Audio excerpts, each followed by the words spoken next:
Soifua manuia mai lau Samoa Entertainment TV, maana Atamua o le nei fo e salua. Tala tuli loa I tangi o le palota e pe o na whaatulanga mai e le whamsinonga, mo le masina o ke topa. E o atu I le taimi o tātou talafou I le awauli o le salua, le so, o lo tu maulava le valu o mata upu whaatulanga al whamsinonga. E pe on tātou silingi ailo ia o tu lai mo whaipule le fas, le fionga Miro Lui, ma le fionga maunga Precious Chang. Ma la whailoa e le ai se whaalinga wo o atu mo se tangi whaaui I tua. Talua e pe o na masini ai tu maanga o tangi o palota e mata I tu lava po o ai o whaaui I tua ai o ai o to e whaila ana mo li mau whaupopo. O le isi lela asanga o le palota e masani ai lava o na toso ai le atoanga o numero e pasi aini tu la fono le palemene. E pe on whaamo e mo I ai le malo o iei nei. Ina ia maua mai nisi whaipule mama I le umane o whamsinonga e pasi ai tu la fono mo le whaangau yo I ina o le malo. Pei tai, o ta uelo ia le whaatuatua le tua Samoa o tansi o mai I le taimin tātou fasilingi ai e le se tangi wa whaau I tua e valu lava mta upolo tatia. Ua folawa tuai nei le vaatele o Samoa le ngawa lofa I le tu I saute o le motua upolu I le so. Ma le whaamo e moe e la foia taula I le fiu anga o potasi fale alili se taimi o le fiafi o le salua tolu se fulo se tema. Whaamo e moe I whaafelo I atu I le fo launga mai au te roa New Zealand. A whanau talavau mai le a onga whaapitua mo tangata folau I au te roa le te kura vaka. O le vai aso le nei wa amata mai ai le folaunga lea mai New Zealand. E la tau te sopo ia vasaloloa ai moana sau o le Pasifika I le whaasoloa tu I le whaai unga o le vai aso. O le onga whaapitua o tamamateine talavou au te roa. O lo su e ito mai ma le poto whaanamua. Sa tāpasa ai folaunga tangata atu motu le Pasifika. E pe ona whai e le waa folaua sa moalenga o lofa le sfultolua il nei o tausanga. Talo na ave fu ai por kalame aunga I le puipuinga o le si o manga I le sami lau ele ma le ea o Samoa ma le laulangi. Ai o le waa lea o lo falau mai ai whanau a New Zealand. E la tau te whaaua wina tu maanga I whanua o folaunga. Tāpa sā whaana mua. E whaita wai whatia ngalu o le itu langi e tawhi I ai le au. O whetu o le langi, mai tu langi e whaatonu folau. O pāneta, mamasina, o le lama savili o manu whelelei mai tu langi e a ngai ai. O le pa o ma le ngase o le ngalu. O ngalu fati ma ngalu sosolo o peau loloa ma peau mate. O mafua mai a oso. O langona o le pau ma le timu foli. O au whaaniu tu ma ao ngā solo.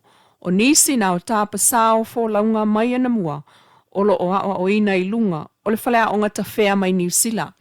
Lea ua tāpua ia e le waa o Samoa le ngā walofo malangatu I sa sae, saute I sa sae o upolu. E whaafetau I ai, ma whei loa ai I le ngātai whale o le fiu anga o potasi se taimi o le vai so fau. O le aunga o le whalea o ngā tawhea lea ia mawhai o no lātou sopo I vasa o le Pasifika ia maua mai Samoa, ma ia avea lātou o ni alii matama I taivaa, whaapitoa po kāpeteni, ai o tangata sa ili whanua po navigators.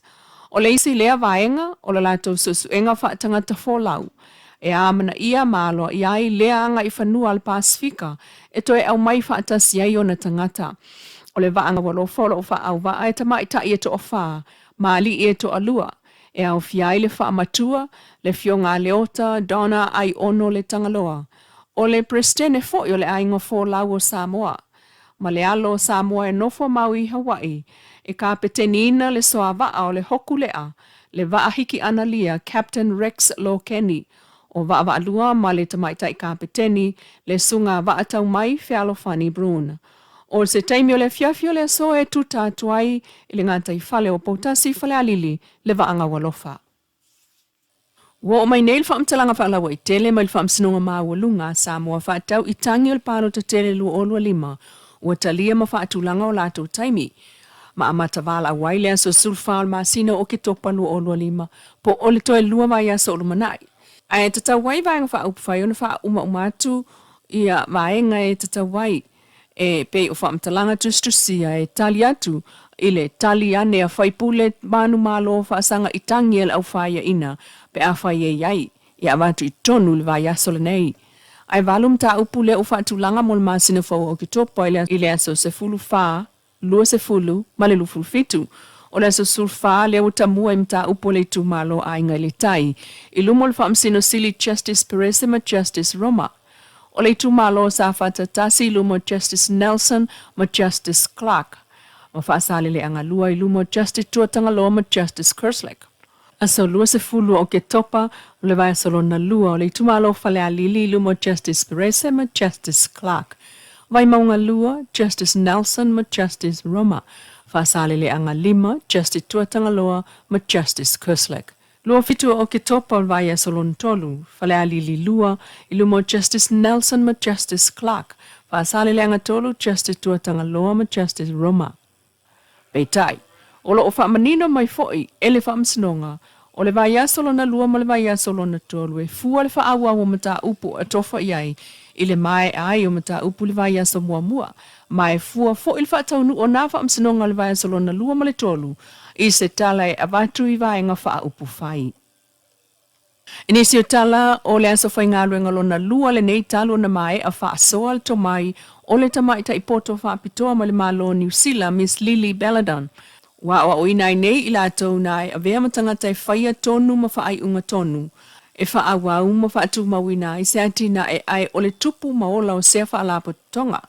O le onga lea na whaia Miss Belladon sa tau lai i le popoto e whau le tusi talo sanga mofsosoani. O le mata i tuwina o le whaala poptonga o maua mai ai se fisosoani, ma wha mau maunga tala whianga iai. Ato ai mal sotanga i le fufuanga alualu mao, lima tau sanga ale tato i tulangi, le Pacific Regional 5-Year Strategic Plan. E tāpa sa ai ngā ringa tina LSVSG, ma lona whaalau te leina. Masao no le Pristene, o le whaala poptonga le tō manga sili niulina jiang e amana ia le malo si angalea, e maua e tō tino le whono whaatonu. Ina ia whaawawa i pēr le misiona mga aluenga o whaia le SVSG e tau tua Samoa. Ia la tau whaia whai unga tāla whenga iai ma le tonu. Mai o stasi fo i leo la asanga i luma mo le whaalapo tuputonga. E ese mai tō tino le whono le pule whaatonu le SVSG, ai sa awai atu fo iai le sui le pulenga le senese Ms. Ladesha Stevenson. Ma whaafta iai le sao New Zealand Volunteer Service Abroad le visa a Malana Paul Kalame e iai Miss Lily Belladon mo lana taita inga. Ngā luenga whaatino las via shea o fia ili lango ma tausi pui pui whanau ma tina sa waina. Ai o tangato le tunu o mna o mia se pui pui inga ma le fsoswani.